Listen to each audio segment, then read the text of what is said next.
Assalamualaikum warahmatullahi wabarakatuh. Perkenalkan, nama saya Dina Sustika Amalia dengan NIM A1D52358 dari Program Studi Administrasi Pendidikan, Fakultas Keguruan dan Ilmu Pendidikan, Universitas Jambi. Di sini saya akan menjelaskan proses belajar individu. Baiklah, langsung saja kita masuk kepada pemaparan materi sebagai berikut. Yang pertama, saya akan menjelaskan pengertian dari pembelajaran individu. Apa sih pembelajaran individu? Nah, menurut Wina Sanjaya pada tahun 2008, strategi pembelajaran individual dilakukan oleh siswa secara mandiri. Kecepatan, kelambanan, dan keberhasilan seorang siswa dalam belajar ditentukan terutama pada kemampuan individunya. Materi dan metode pembelajaran dirancang untuk belajar secara mandiri. Strategi pembelajaran individual ini diharapkan memungkinkan siswa belajar secara mandiri tanpa harus bekerja sama dengan orang lain. Sisi positif dari strategi ini adalah kepercayaan diri siswa menjadi meningkat dan mereka menjadi lebih mandiri dalam belajar dan tidak terlalu bergantung pada orang lain. Namun, strategi pembelajaran ini juga mempunyai kelemahan. Ketika siswa mengalami hambatan belajar, dikhawatirkan komunikasi pembelajaran antar siswa menjadi kurang, minat dan perhatian siswa menurun, serta enggan untuk bertanya.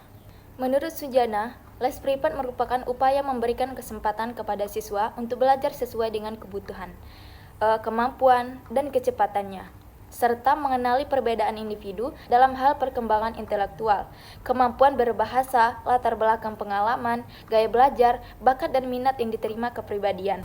Yang kedua, saya akan menjelaskan faktor-faktor yang mempengaruhi belajar, motivasi, minat, dan persepsi. Secara umum, faktor-faktor yang mempengaruhi belajar ada dua, yaitu faktor internal dan faktor eksternal. Faktor internal merupakan faktor yang ada dalam diri individu, sedangkan faktor eksternal adalah faktor yang ada di luar individu. Menurut Muhyiddin Syah pada tahun 1997 mengelompokkan faktor-faktor yang mempengaruhi pembelajaran menjadi 3 jenis. Yang pertama adalah faktor internal, yang dimana meliputi keadaan fisik dan mental seorang siswa. Yang kedua ada faktor eksternal, yaitu kondisi lingkungan sekitar siswa.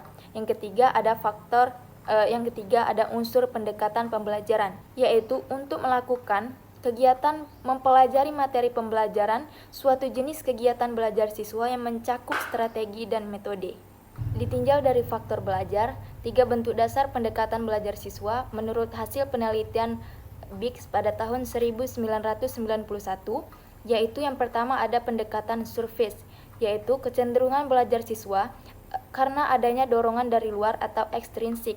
Misalnya, seseorang mau belajar karena dia takut tidak lulus atau takut kena marah orang tuanya. Yang kedua ada pendekatan deep, yaitu kecenderungan belajar siswa karena adanya dorongan dari dalam atau intrinsik. Misalnya, seseorang mau belajar karena memang tertarik pada suatu mata pelajaran, sehingga dia merasa dia sangat membutuhkan materi pembelajaran tersebut. Yang ketiga ada pendekatan achieving, yaitu kecenderungan belajar siswa karena adanya dorongan untuk mewujudkan ego enhancement, yaitu seperti ambisi pribadi yang besar dalam meningkatkan prestasi keakuan dirinya dengan cara meraih prestasi setinggi-tingginya. Minat belajar merupakan salah satu faktor psikologis yang mempengaruhi belajar seseorang. Hal ini disebabkan karena ketika seseorang mempunyai minat, maka timbullah rasa suka dan keterkaitan terhadap suatu benda atau kegiatan tanpa ada yang menyuruhnya. Menurut Al-Fuad dan Zuraini pada tahun 2016 menjelaskan faktor-faktor yang mempengaruhi minat belajar, yaitu pertama faktor dari dalam diri yang terdiri dari aspek jasmaniah yang mencakup kondisi fisik atau kesehatan jasmani dari individu siswa. Kondisi fisik dan prima sangat mendukung keberhasilan belajar dan dapat mempengaruhi minat belajar. Yang kedua ada aspek psikologis atau kejiwaan, meliputi perhatian, pengamatan, tanggapan, fantasi, ingatan, berpikir, bakat, dan motif. Yang kedua ada faktor dari luar diri siswa atau faktor eksternal, yang meliputi yang pertama ada keluarga. Keluarga ini merupakan lembaga pendidikan pertama bagi anak, yang dimana orang tua harus siap sedia saat anak membutuhkan bantuan, seperti menyediakan peralatan belajar yang dibutuhkan oleh anak, menciptakan suasana yang nyaman, dan mendukung anak dalam belajar. Yang kedua ada sekolah, meliputi metode mengajar, kurikulum, sarana dan prasarana belajar, sumber-sumber belajar, media pembelajaran, hubungan siswa dengan teman, guru, dan staf sekolah, serta berbagai kegiatan ekstrakurikuler. Yang ketiga ada lingkungan masyarakat, meliputi hubungan dengan teman bergaul, kegiatan dalam masyarakat, dan lingkungan tempat tinggal. Kegiatan akademik akan lebih baik apabila diimbangi dengan kegiatan dari luar sekolah. Selanjutnya, saya akan menjelaskan maksud dari pembelajaran aktif. Apa sih pembelajaran aktif?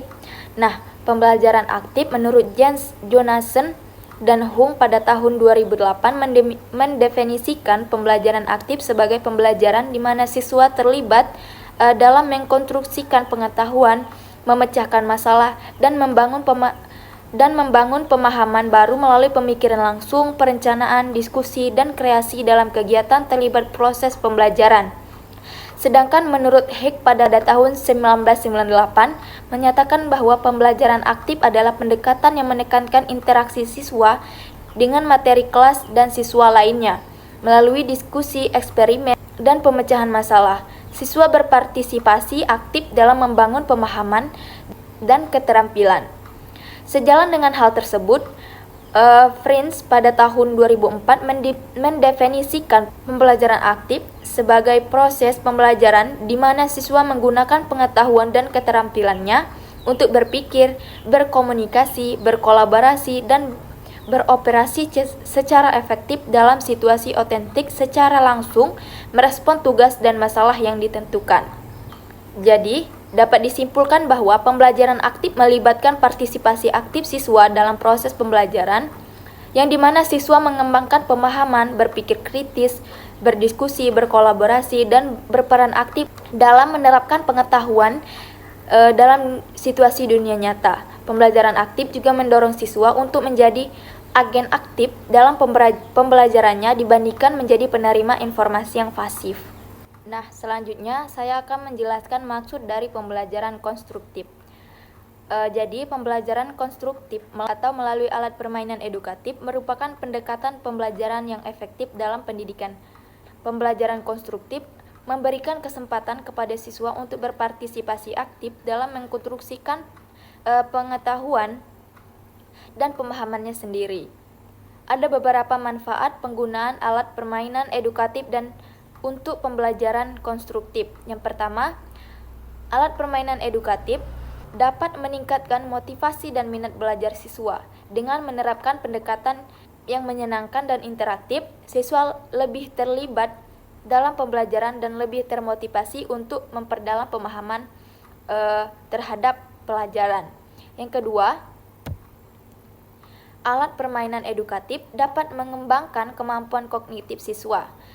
Melalui permainan, siswa ditantang untuk berpikir kritis, menganalisis situasi, dan memecahkan masalah. Hal ini akan membantu untuk mengembangkan keterampilan berpikir logis dan analitis yang penting untuk memahami konsep-konsep dalam pembelajaran. Selain itu, alat-alat permainan edukatif juga dapat meningkatkan keterampilan sosial dan emosional siswa. Melalui permainan, siswa dapat berinteraksi dengan teman, belajar berkolaborasi, dan mengembangkan keterampilan komunikasinya.